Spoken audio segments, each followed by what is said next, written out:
bon ne suffit pas. Être bon ne veut pas dire que tu es chrétien ou tu es né de nouveau. Amen. Amen. Ça fait la peine d'entendre des gens qui disent, moi je suis bon, je donne aux pauvres, je donne tout ce que j'ai fait tout. Mais ça ne suffit pas. Ce jeune homme-là, c'est ce qu'il lui manquait.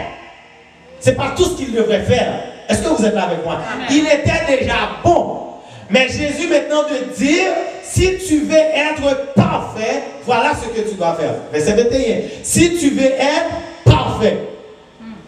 Désolé, je dois vous dire ça, mes frères et sœurs. Dieu nous demande d'être parfait.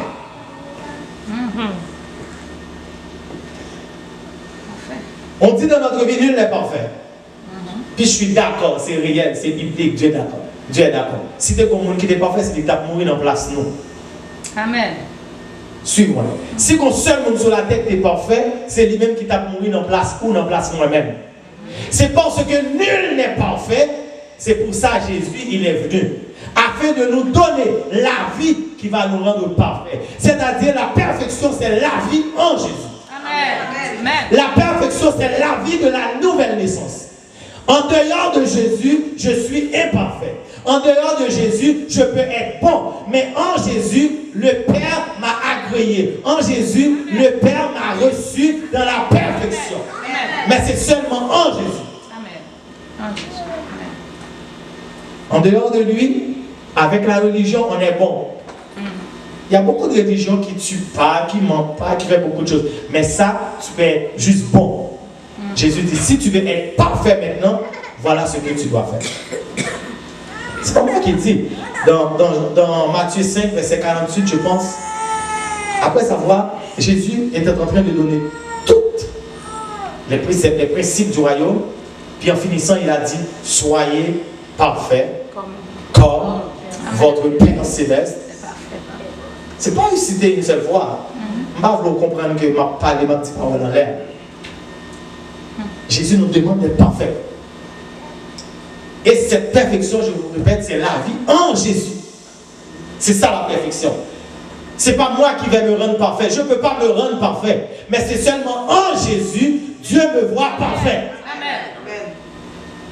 Fait que si je passe cette couverture-là, je suis un homme corrompu. Je suis un homme imparfait. Et je mérite d'être puni.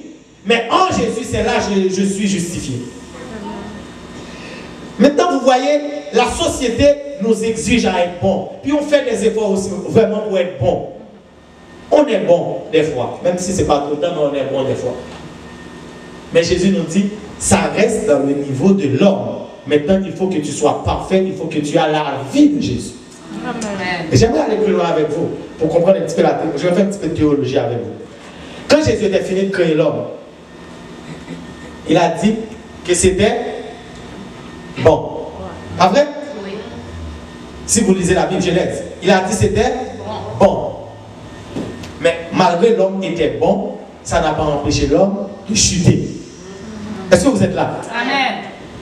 Voilà pourquoi Dieu, il est omniscient. Il savait que l'homme allait chuter. Mais l'homme était bon. Maintenant, il va nous appeler en Jésus, qui est le second Adam, pour être maintenant parfait. Et dans cette perfection, il n'y aura pas de chute. Amen. Amen. Quand tu es bon, tu peux connaître la chute. Tu peux expérimenter la chute. Quand tu es bon, tu peux tomber. Mais dans la perfection en Jésus-Christ, c'est impossible. Est-ce que vous êtes là un peu pour comprendre? L'homme était bon, ça n'a pas empêché l'homme de chuter. Mais en Jésus maintenant, l'homme est devenu parfait. Et il n'y aura plus de chute dans cette perfection. Voilà pourquoi il a dit, il n'y aura plus de condamnation pour ceux qui sont en Jésus-Christ. Il n'y a pas de possibilité maintenant pour qu'il y ait une chute, parce qu'en Jésus, on est la perfection. La vie que Jésus nous donne, c'est une vie parfaite.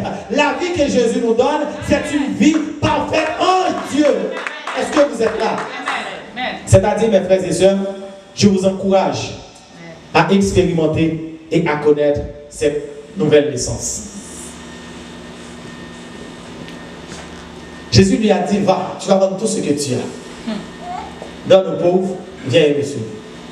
En plus, dans aujourd'hui, nous avons passé le test ça tellement facile.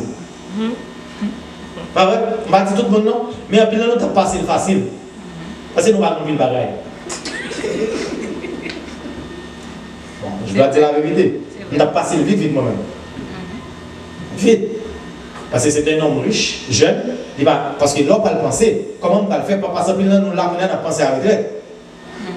Pas vrai? Des fois, l'église n'a pas de difficulté, mais nous avons comme une tête qui s'est loin. Je vais dire la vérité. Amen. Les choses. Hein. Amen. On va même quand nous allons vivre très tôt. C'est Dieu qui donne la vie. Amen. Amen. Investissez en Dieu. J'aimerais vous encourager. Investissez en Dieu. Amen. Ça, tu vas vivre 50 ans, 60 ans. Ou pas comme ça. Et pour préparer pour 65 ans. Pendant ce temps, le travail de Dieu souffre. Mes frères et sœurs, on est des chrétiens. Soyons sérieux un peu. Est-ce que vous êtes là avec moi? C'est-à-dire que l'homme, il était jeune, il était beau, il était riche. Maintenant, Jésus dit, ou va le vendre tout son gain, tu vas donner aux pauvres, et puis qu'on va le suivre, moi. Jésus va même dire, monsieur, qui ton 50 000 pour retraite là. Ça fait que Jésus, ça, des fois, si tu n'acceptes pas sa seigneurie, tu ne peux pas le servir. Amen. Jésus dit, quitte 100 000 comme retraite, Jésus t'a dit, quitte même 200 000 dans la retraite, au moins avec moi, parce que 200 000, ça, là, on fait tout part comme on fait peut-être après 25 ans, là, on a bon 300 000. Soumettez-le dans un CPG, je ne sais pas, à plein de bagages qui gagnent. Jésus doit prendre tout, et moi, pas tout au pauvre. Et il dit, monsieur, on dirait, monsieur, que tu as seulement chemise sous lui. C'est ça, c'est Dieu, hein? Mettons dans le plan jeune homme, ça, je dis. Mon Dieu, tu rends le caillou, ou tu as 25 ans de travail pour le projet, tu as filmé, quand il y a du rendre tout, on va le bailler au pauvre, et on va le venir suivre. Bon, comment on va dire madame ça? Comment on va dire ma ça? Comprenez ça? Il dit que jeune homme va le virer triste. Parce qu'il était comme pile bien. Voilà pourquoi il va le triste, il virer. Il vient quand Jésus posait Jésus une question. Jésus va répondre à une question, mais monsieur pas capable. Parce que là, monsieur regardé en arrière, il a tellement de biens. Et c'est bien qui définit. Ces biens faisaient sa fierté. Voilà pourquoi, pour connaître la nouvelle naissance ce matin, Dieu va nous demander d'abandonner, de laisser tout ce qui faisait notre fierté. Qu'est-ce qui fait ta fierté ce matin? Ta voiture? Ta maison? Tes diplômes? Ta femme? Tes enfants? Ton mari? Si c'est ça qui définit comme monde ou bon, mais ça va pour la vie éternelle. Qui ça fait fierté au matin? Je ne sais pas connaître le même connaître. Qui ça fait fierté? Qui ça fait sentir fier sans Jésus? Excusez, mais qui ça fait sentir en quelque sorte ou qu'à vivre sans Jésus? Avec Jésus, on va vivre, sans Jésus, on va vivre. Qui ça fait sentir comme ça? Content, Bango? Quelqu'un nous dit, mais étudiant en pile, on a pile diplôme, on perd du travail, ça va faire notre travail là. Mais sans Jésus, on va galérer avec tout diplôme, jusqu'à ce que l'Éternel dit, jusqu'à ce que vous compreniez ça et vous venez de mon côté. Amen. Amen.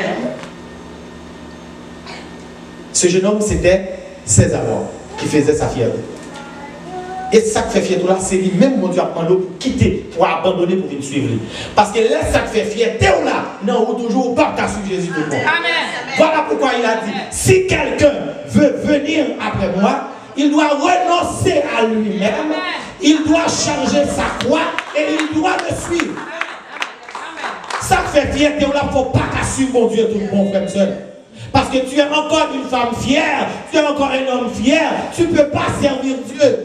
Voilà pourquoi Moïse avait la plus grande civilisation de l'époque quand il était prince chez Pharaon. Mais pour servir Dieu, Dieu l'a envoyé dans le désert. Là, il a passé 40 ans. Dieu l'a débarrassé. Dieu l'a fait renoncer à lui-même. Et il est revenu. Il est revenu en Égypte comme un homme éprouvé.